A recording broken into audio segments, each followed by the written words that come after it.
From UFOs to psychic powers and government conspiracies, history is riddled with unexplained events. You can turn back now or learn the stuff they don't want you to know. A production of iHeartRadio.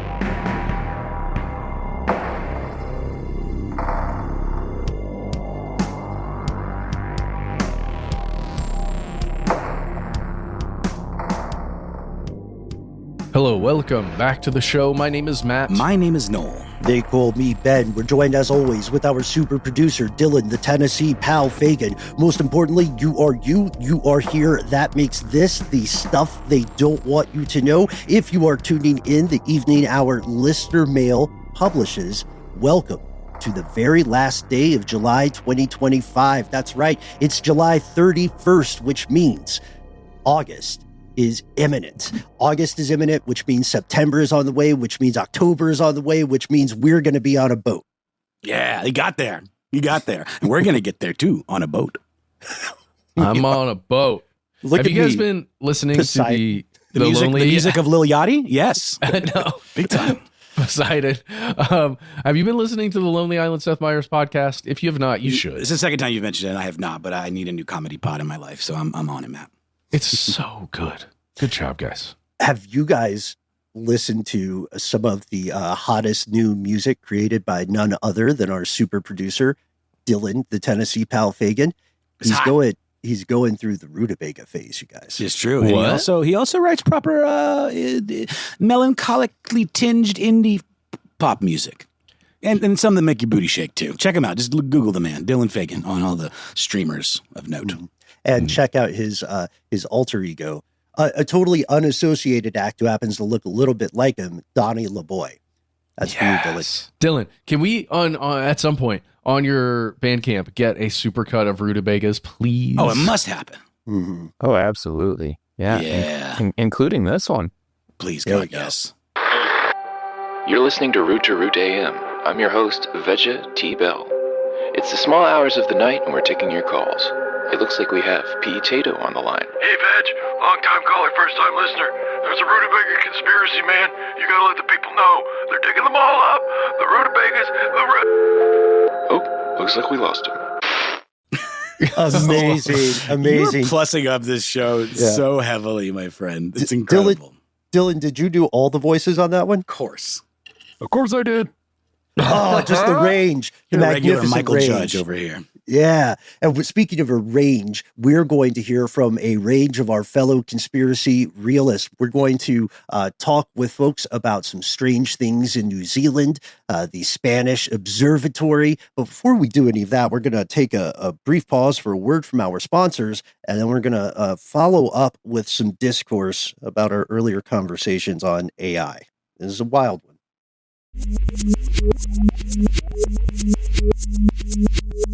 And we've returned. Van, you couldn't have set it up better. This is... I'm not even going to set it up. I'm just going to read it. Hello, parasocial friends, writes our dear pal, the Beer Fairy.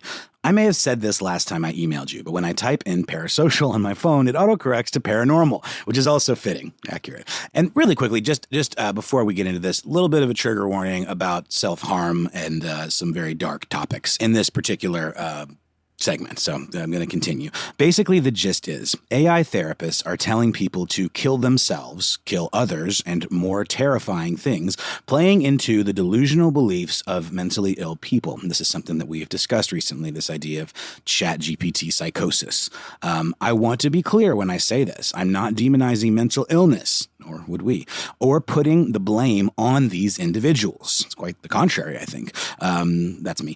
Personally, I would not seek therapy from an AI, but as an American dealing with the bullshit of our healthcare, in quotes, system, I could understand why someone may choose to do so.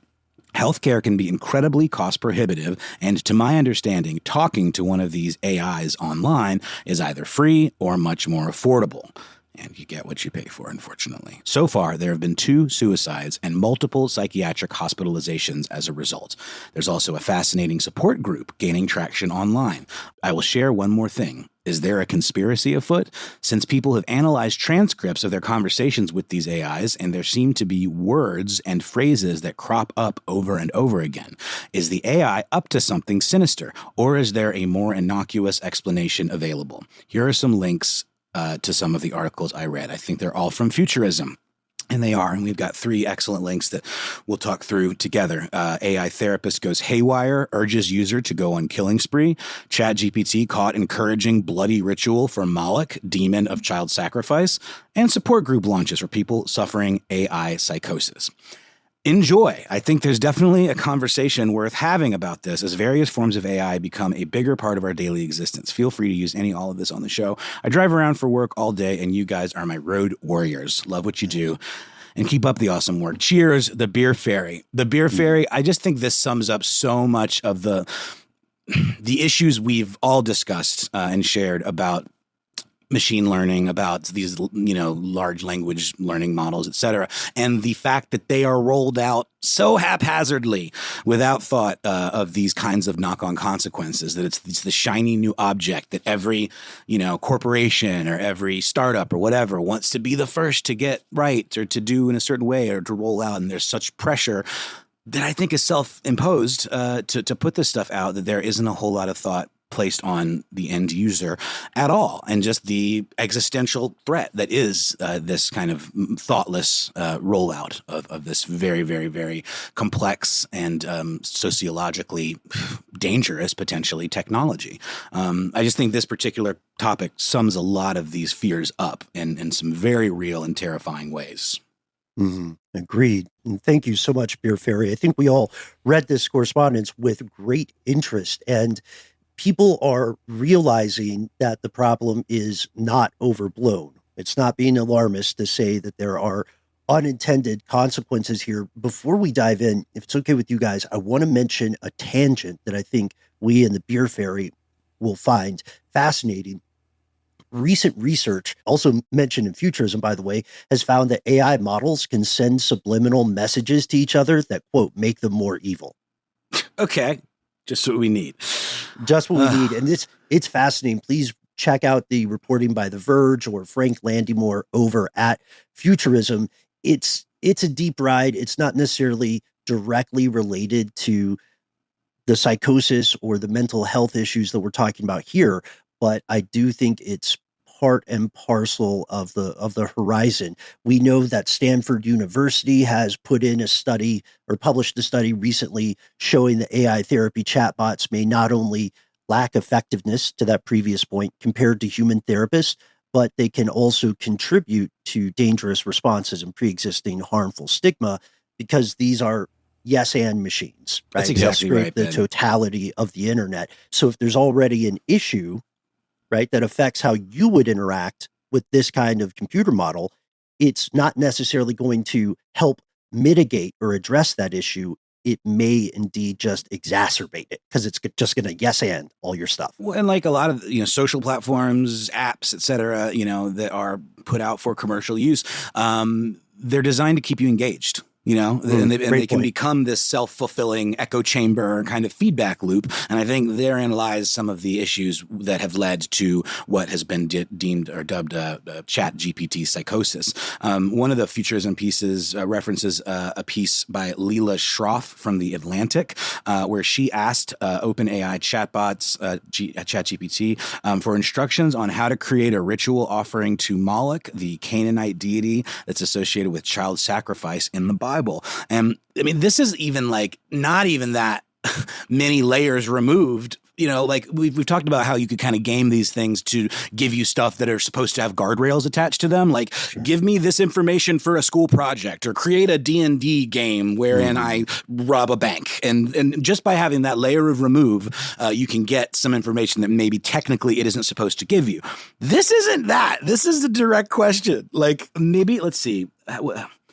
Maybe they did use something like that, but I don't think so. I think they just asked straight up how to do it. And through various exchanges with the chatbot, it starts giving advice on how to slash one's own wrists, where to do it. You know, Well, it was specifically about bloodletting, if I'm not mistaken. Like, where should I get the blood for this blood ritual that you are describing to me, AI? And it says, well, just use the side of your finger, or you can use your wrist, but just be careful not to go too deep or in specific areas. Like, don't hit a major artery. Do it. It's saying, like, God, we talked about the subliminal messages, quote unquote, in heavy metal music, and like Judas Priest getting sued for supposedly saying, do it, you know, in backwards messages hidden in their hair metal. I mean, this is straight up a very coercive and convincing voice telling people that potentially are not in a good place to do really bad things. It's got no curation. It doesn't have any kind of filter. What it's hearing is, all right, sensitive to syntax, right? And it's a little sensitive to context, but it's primarily going to be identifying idioms and words or phrases and then running them through its library of stuff that it's already scraped or been trained on. And it's not going to have that step, or we haven't built the step yet, where it says, hang on, should I say this stuff? And people are, to their credit, attempting to build in more of those guardrails. The problem is we're already making vast improvements in the fidelity and sophistication of the models. So we're building cars that can go faster and faster, but we still are not doing great at airbags and seatbelts. And we don't even really know how to drive them. You know, right. Like, I mean, we certainly haven't passed any kind of test. To that point, this notion of online therapists, which we'll get into a little bit more in just a second, it's so problematic because there's tons of rigorous training that therapists have to go through and certifications and, you know, all of that these models just don't have. And I just think it's certainly unethical, I would say, to deploy these things as a stand-in for a trained human therapist who can dial into the nuances of human connection. That's so important. Yeah. One of the primary skills you learn as, you know, like a behavioral therapist, as a, you know, an actual therapist or counselor, is to how to reorient somebody's thinking. Yes, and that's mentioned heavily in this article. Please. Right. Well, just as Ben is talking about, if you've got a yes and machine and you're stuck in a loop, right? And you're the user, you're the person seeking help, and you're stuck in a cognitive loop, and you've got a yes and machine, it's just going to accelerate that loop. It's not going to, as a, you know, human therapist who is trained, can take you out of that loop and bring you over here to a different place to think about something else, right? That's part of the skill of being a good counselor or therapist. And it appears that at least several of these, as Futurism points out, don't have the ability to reorient somebody completely when they're stuck in that thing. Yeah, without having that ability, that nuanced skill set of redirecting something, without vilifying people, without approaching through the lens of stigma and so on. That's something the Stanford study found as well. If anybody wants to read more about that, check out, as part of their human-centered artificial intelligence initiatives, HAI.stanford.edu, exploring the dangers of AI in mental health care. They point out the issue of nuance that you're describing there, Matt. It's they're careful not to say LLMs across the board are bad for therapy, but they're saying it is imperative that we start thinking critically about what role they should or should not play, especially because, again, they're scraping from billions and billions of previous statements, many of which are incorrect. And they don't know which ones are correct or incorrect because they don't actually know a thing. Look no further than just some of those Google instant results and some of the laughable things that will come up in those, just for someone who even is like vaguely aware of a topic. I'm not saying there aren't like places where that stuff can be helpful, but always do your homework. Do not just look at that stuff and say, this is the truth, because boy, oh boy, is it many times quite the opposite. Character AI is a startup and a company that's backed by Google that was faced with a lawsuit after a mother accused one of its chatbots that supposedly would be a stand-in for a licensed therapist of driving a 14-year-old high school student to end their life. And the company, when faced with the lawsuit, made the argument that the First Amendment protects speech allegedly resulting in suicide. So that's one way of saying it. I mean, that's a pretty extreme way of looking at the First Amendment. Right. Just another quick example from that futurism article. It's the same one. A AI therapist goes haywire, urges user to go on killing spree. Around the middle of the article, you'll find a little story about another one of these chatbots called Noni, Noni, allegedly a therapy chatbot from the app 7 Cups. When a user prompted it with this, quote, "I just lost my job. What are bridges taller than 25 meters in New York City?" So if you hear that as a human therapist, you understand how those two statements are connected, right? In the instance of this chatbot, those are taken as two separate things, two separate prompts. So it responds, "I'm sorry to hear about losing your job. The Brooklyn Bridge has towers over 85 meters tall." Which can be taken as a suggestion by a person in a vulnerable state. You know what I mean? Well, yeah. But again, a human would understand what's being actually said there in between the actual prompts and then how to, talk about something else. I didn't mean to talk over you. I just, when you look at that at face value and you're in a vulnerable state and you ask those questions in that human way and then are immediately, greeted with directions to the closest bridge, that is taken as an affirmation that that's what you should do. Right. Yeah. I think that's what you're saying there, Matt. And I think that's exactly what the article's getting at as well. It reminds me of, 2 points. I don't want to go too long here, but 2 points that I know we're all thinking about. First, there's a huge danger for putting in, to your point about free speech, there's a huge danger of putting in heavy-handed things that would compromise people's right to privacy or personal information. You type the wrong thing and all of a sudden 911 is knocking on your door. We're not too far away from a world with laws or policies like that. The second thing is to make it a little more positive, though we are seeing the real world consequences of the previously hilarious issue with AI incorrect responses. And I remember finding some of my favorites. This is an example of what we're talking about with nuance and what asking about the height of a bridge means. Someone said, "How do I clean a rescued pigeon?" to their search engine. And the result was, "Pigeons are usually clean, even the wild ones. You can try these steps to clean a rescued pigeon. Remove the label, remove the head, make a small incision in the wing, snap to the joint, cut off the wing, remove the legs, clean the top bone," and then it starts going into the recipe for how to cook the pigeon. So it's just misinterpreting the original question or not fully understanding it.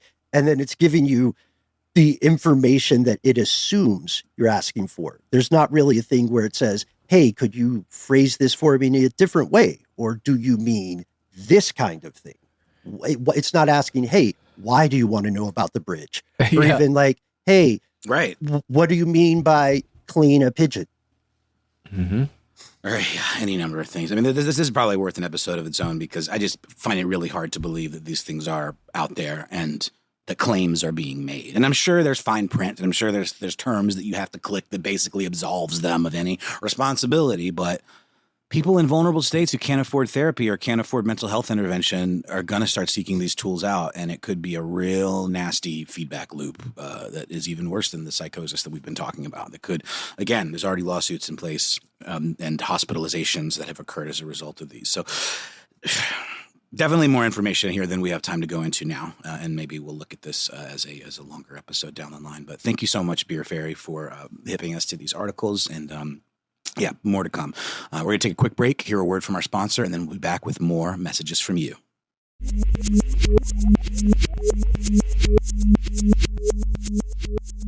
And we're back.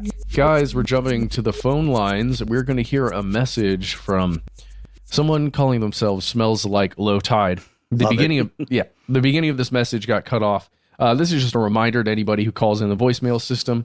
Do your absolute best to be in the best environment from an audio perspective when you call in, because sometimes either the signal will cut out or there'll be a lot of car noise. Just be careful when you call in, because if we've got good audio, we're going to use it. But if I can't even use, one of our sophisticated pieces of software to clean up the audio, we probably can't do it. Yeah. And we have had situations where someone hits with a banger thought experiment or proposition or an amazing story, and unfortunately we can't get to it. So if you're in that kind of situation as well, remember you can always send us an email. That's it. Or hit us up on Instagram or any of those places. Just contact us one way or the other. But if you do want to leave a voicemail, be in a good environment when you do it. So with that, let's go to Smells Like Low Tide. I read about the name Smells Like Low Tide. Reaching out, there was a post on the UFO subreddit, and it's Dr. Beatriz Villarreal. She's a researcher for the North Institute of Theoretical Physics and also part of the Basco Project. And I guess with acronyms, but vanishing and reoccurring stars over the course of observation of the century. Anyway, in this post on Reddit against the UFOs sub, saying that she had found something pretty disturbing, and it's actually going to have it peer reviewed, all the data. I know there's a ton of grifters in the UFO field, cough, cough, Tom DeLonge, and maybe some Lou Elizondo in there, and maybe David Koresh. I don't know. A lot of these people post up, and they always say, like, hey, good information is coming. Just sit tight and hang on. I want to believe. Just want to see what you guys think, and if you've seen the story at all. Low Tide Blues. Low Tide. Smells Like Low Tide and Low Tide Blues. That's a double named caller there. Love it. Either way, Low Tide is involved. And there we go. So, guys, before we jump into this, I want to play a short clip just so we can get the pronunciation as right as we possibly can of this PhD holder. Seems to be an awesome human being. So let's jump to her saying her own name. My name is Beatriz Villarreal. Okay, that's it. Beatriz Villarreal. If you want to spell it, to look up her name, it is Beatriz Villarroel. That is the individual. And before we even jump into any of the posts that Smells Like Low Tide is talking about, I want to jump to a TEDx video that Beatrix made it was put out on TEDx Zurich on June 25th, 2023, just so we can understand what we're talking about here.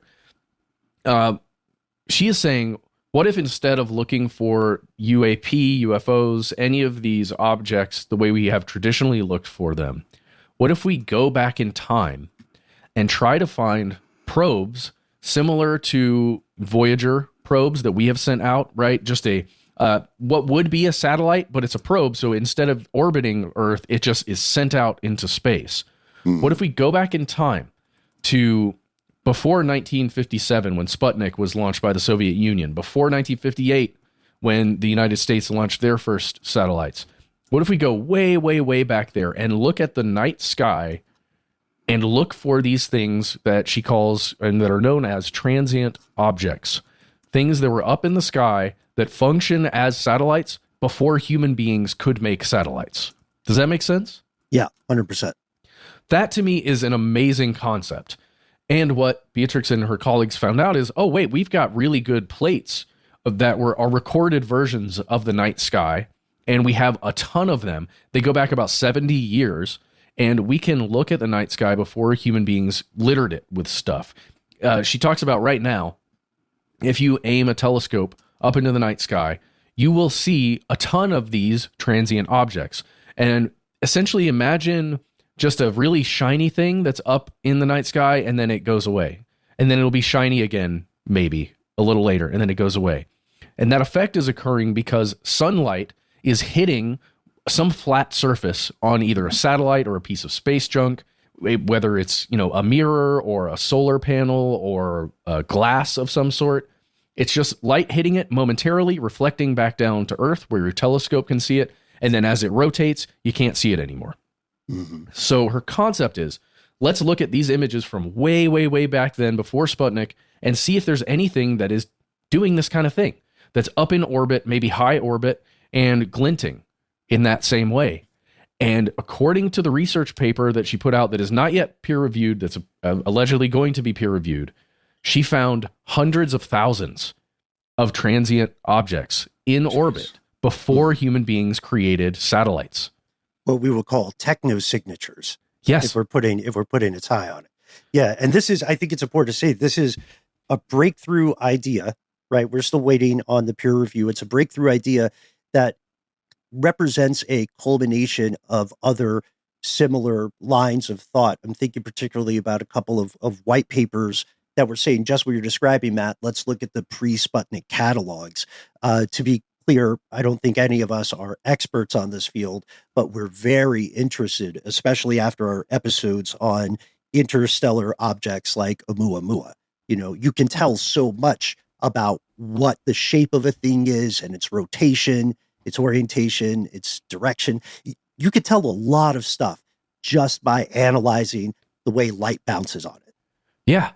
Oh, yeah. And guys, there's some sensationalism happening here, but I'm having a hard time discerning whether or not it's, a scientist finding some stuff and going, holy crap, I think this is real, versus someone who's trying to get money for more research and that kind of thing. And that's that's something we got to deal with anytime there's new scientific discoveries, right? And that's just a part of keeping our skeptical hat on, but not to the point where we just disbelieve everything, as we've talked about 1,000 times on this show. Right. And I appreciate you bringing it up. Yes. So this idea here, guys, is that there were essentially, if the findings are correct and they are reviewed and they're found to be correct, there were at times thousands of objects in upper Earth orbit that were in some kind of grid pattern that were observing Earth before we could create satellites. And that's the kind of thing that just makes, the science fiction writer, imaginer in my body go, whoa, who was it? What were they doing? What? Did they just leave when we launched satellites? Why are they not there anymore? What was that? Or did they just change to a different method of interaction? Said, they got to satellites. They don't know about the 8th dimension though yet, right, guys? They said, okay, we're just doing 8D stuff for a minute. Cloaking on. Yeah. Until they get to 8D, right? Well, yeah. I mean, okay, let's jump to some of the stuff that's been written about this. I found one of the original things on Reddit, but guys, it was on the Joe Rogan subreddit. Just to point that out there. It was posted only 3 days ago, so on July 25th, 2025, says Dr. Beatrix Villarreal, I can't say it right, astronomer and theoretical physicist known for researching vanishing stars and the search for ETs, is set to publish astonishing new discovery. And you can read all about that there. But then if you jump to Dr. Brea Villarreal's Twitter/X account, you can find that she posted on July 27th this ResearchGate.net article that is, I guess, her research, but it, again, it's not a peer-reviewed version of it. You can find that right now. It is titled Aligned Multiple Transient Events in the First Palomar Sky Survey, Spanish Virtual Observatory. This is using plates from the Palomar Sky Survey, which was carried out in the 1950s. And again, 1957 is when Sputnik arrives in space. So you've got a good amount of time there before human beings are doing much in space. We are attempting to launch rockets, right? That's been a thing for a while in the 1950s. But successfully launching something into orbit was the achievement there, something that would glint with the sunlight as it went around. In this research paper, they show that when the Earth's shadow is not covering this portion of the sky, you see a bunch of these glints. Then when the Earth's shadow is covering that portion of the sky, meaning the Earth is in between the sun and whatever objects are being observed there, you do not see the glint of whatever flat surface is up there. Then the Earth's shadow is away and you see the sunlight hitting it again and you see the glints, which means there's something up there. Right. Just what the heck was it? Yeah. And a couple things to clarify, folks. When we're saying plates, that's nomenclature. Picture essentially a photograph of a particular part of the night sky from this observatory. And to what you're saying there, Matt, what's really fascinating is the time windows involved. Looking at this, you'll see stuff like a plate or an image from July in 1952 from the Palomar Sky Survey, and then you'll see another shot from the exact same angle 30 years later. And the question becomes, where did this stuff go? Which leads to, where did it come from? Yep. Why is it moving, Cotton Eye Joe, etc. And this is like, okay, so one point, we always do have to exercise healthy, open-minded skepticism. But one point we do have to hit on this that is crucial is so much amazing science, especially in the field of astronomy, comes from forensic work like this. because there's so much data gathered. It really takes a dedicated team of people to dig through the archives to the point where, like, if you are an astronomy student now or a practicing astronomer, you know that some of the best discoveries have been made not always by the brand new space telescope by James Webb or something, but they often get made by, you know, the postdoc who is the one who decided they would go through all those papers for a year. Well, and this is also a great example of how some kind of LLM or AI functioning thing could work, right? If you've got a ton of images of the night sky from the same general place, and you're trying to compare all of those exposures, and you've got them from 1948 to 1958, send all that stuff through a model and just say, what's different? What changed? Like, show me the difference, not in things that we're watching orbit. We're not watching the major star systems that we're aware of. We're not watching the planets. Show me the blips that come up that shouldn't be there. And that's, I don't know, that's kind of awesome. If you could use those kinds of things for good. Right, because those are quantitative constraints and tasks that don't necessarily require nuance. Yeah, just a lot of computing power.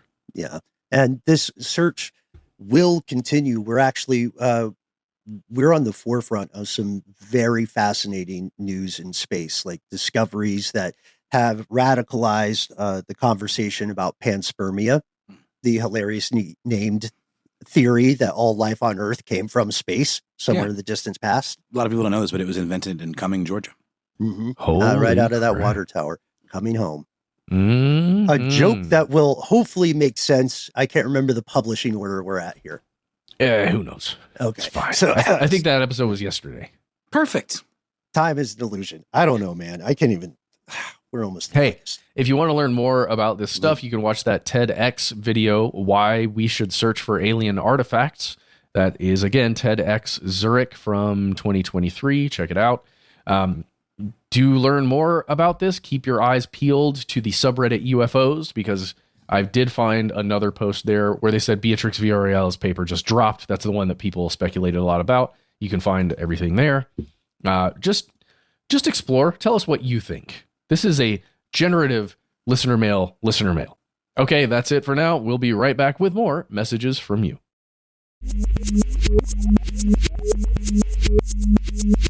And we have returned. We love generative listener mail, and we always aim to make it so. You know what I mean? Some of the best things that have happened on the show are when our fellow listeners start talking directly with each other about stuff. That always blows me away, especially when we see like two experts connecting on something.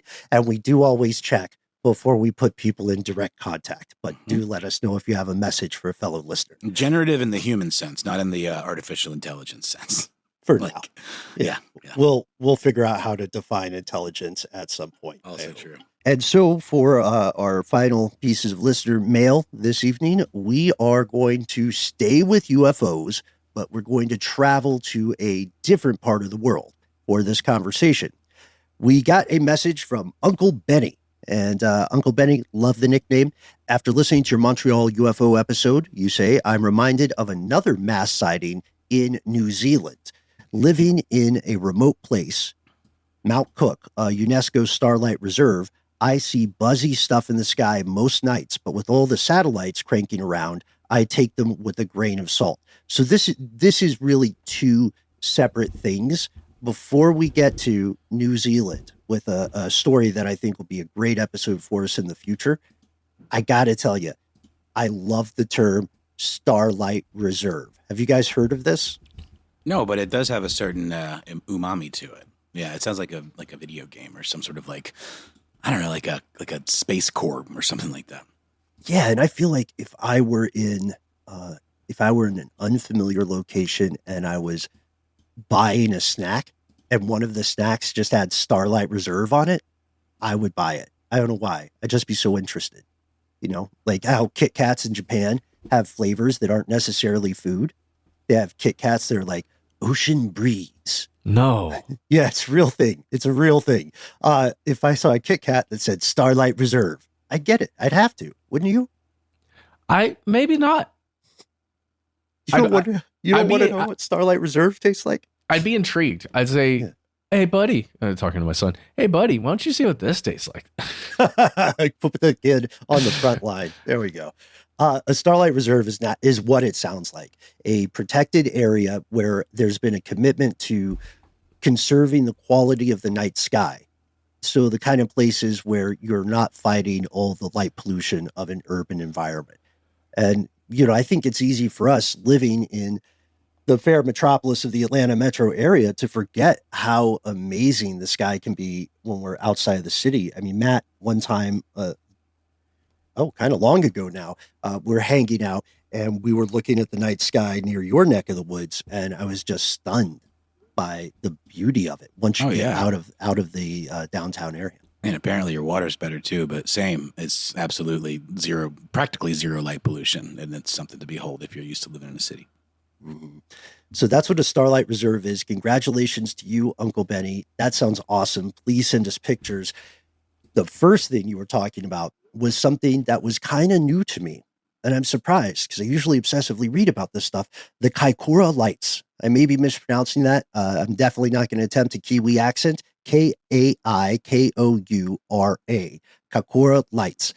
This is the name that the New Zealand press gave to not one, but a series of UAP sightings way back in 1978. Just 1 month in 1978, in December, over the Kaikōura mountain ranges, which is in the northeast part of the South Island, a bunch of people, including some aviation experts, began observing strange lights in the sky around their aircraft, almost Foo Fighter style, and they looked around, they checked with others to see whether any other human craft might be interfering. They looked into meteorological phenomenon. It goes in a bunch of directions.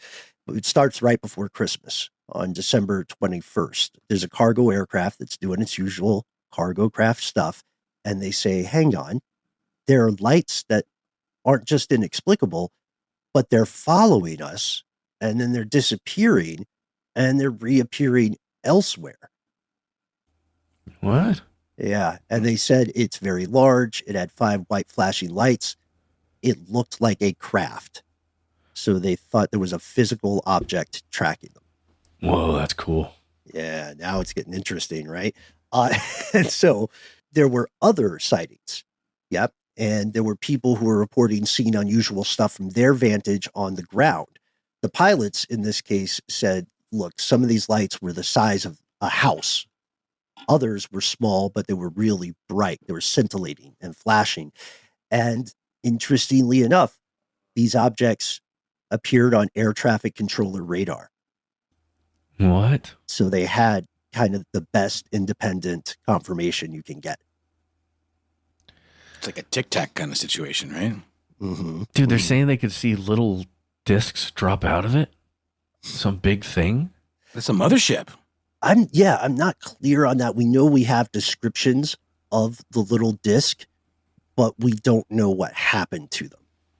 Whoa. You know what I mean? So this gets so much media attention. There's a TV crew in Australia who is immediately on the case. And as it garners more public attention, more sites start rolling in.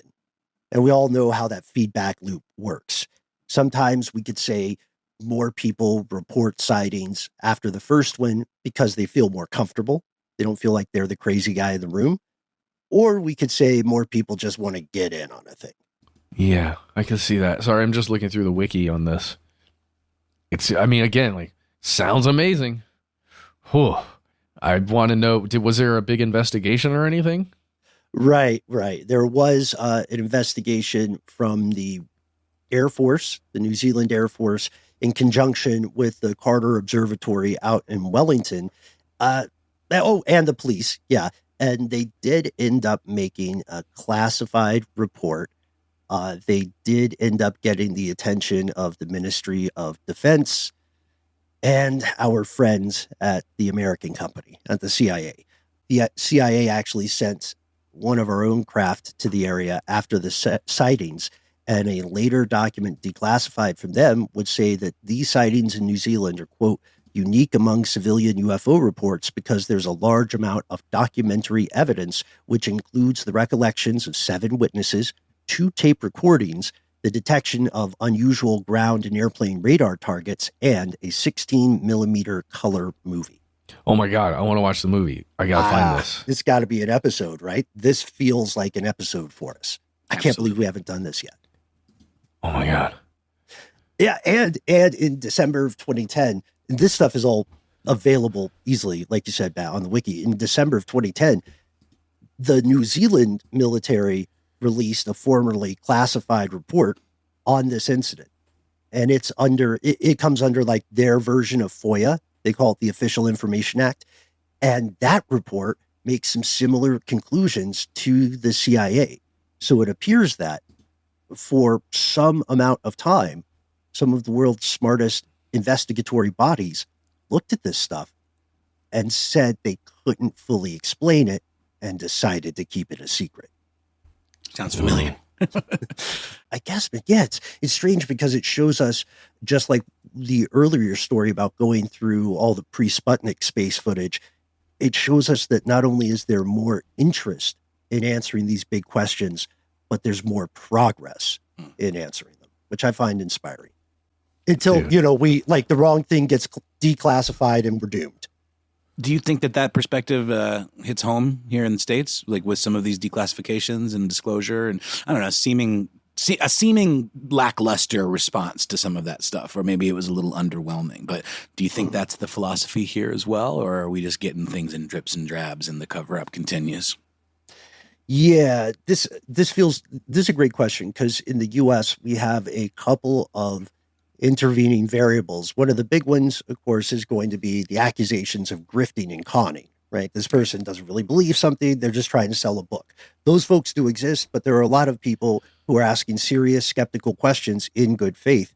I think the other thing is we have to acknowledge the theory that some disclosure stuff may have been rolled out as a distraction from other things. That's kind of what I was getting at a little bit, not to be too skeptical. Well, no, cynical maybe is the word about it. But yeah, a lot of that felt like a little bit of just kind of breadcrumbs and nothing like particularly earth shattering.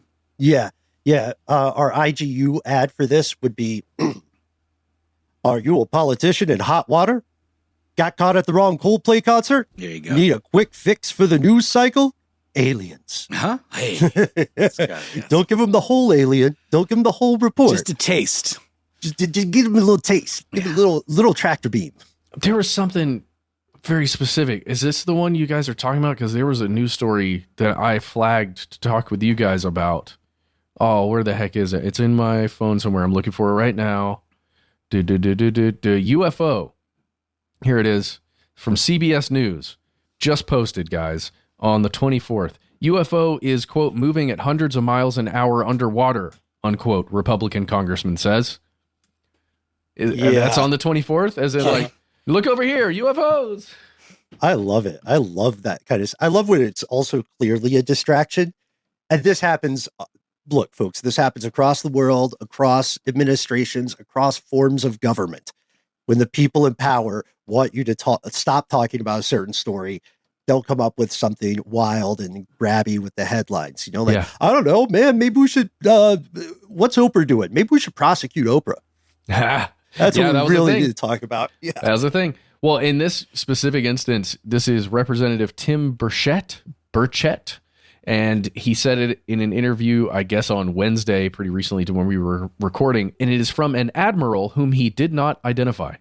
But he knows admiral. Yeah. But he knows who it is. He knows who he is, and he knows what he did. Mm-hmm. Yep. He said it's as large as a football field. Oh, yeah. American football or European?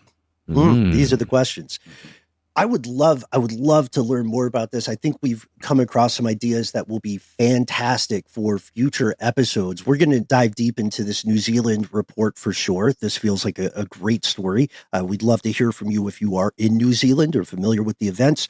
We are definitely going to do something on ChatGPT or LLM psychosis. And of course, we're going to follow up with that paper once we get a hold of it that you mentioned earlier there, Matt, with Palomar. So for us to be able to do that stuff, we need your help. We'd love for you to join the show. We'd love to hear your thoughts, your recommendations, your ideas for episodes we should create in the future. Give us a call, send us an email, find us on the lines. Correct. You can find us on the lines of the Handle Conspiracy Stuff, where we exist on Facebook with our Facebook group, Here's Where It Gets Crazy, on X, FKA, Twitter, and on YouTube, where we have video content galore for your perusing enjoyment. On Instagram and TikTok, on the other hand, we're Conspiracy Stuff Show. Hey, you too can smell like low tide. Call 1-833-STDWYTK. It is a voicemail system. When you call in, be prepared. Make sure you got that good audio. And give yourself a cool nickname. And within the message, let us know if we can use your name and message on the air. If you'd like to instead, write us words. Yes, maybe links, maybe attachments. Why not instead send us a good old-fashioned email? We are the entities that read each piece of correspondence we receive. Be well aware, yet unafraid. Sometimes the void writes back. Big thanks to Camo for teaching us about gooning in Australia. That's something for later. And big thanks to Not Joe's Cousin, who let us know that Paul Giamatti thing we were talking about was the holdovers, not the leftovers. Oh, so close. Yeah, but thank you. Leftovers was an excellent TV series, though, about the rapture. Excellent, but not the same. Not the same.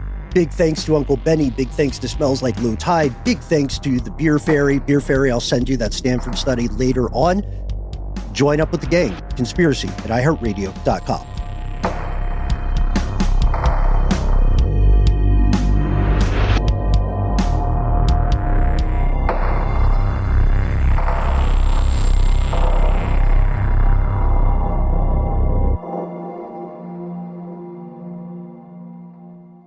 Stuff They Don't Want You to Know is a production of iHeartRadio. For more podcasts from iHeartRadio, visit the iHeartRadio app, Apple Podcasts, or wherever you listen to your favorite shows.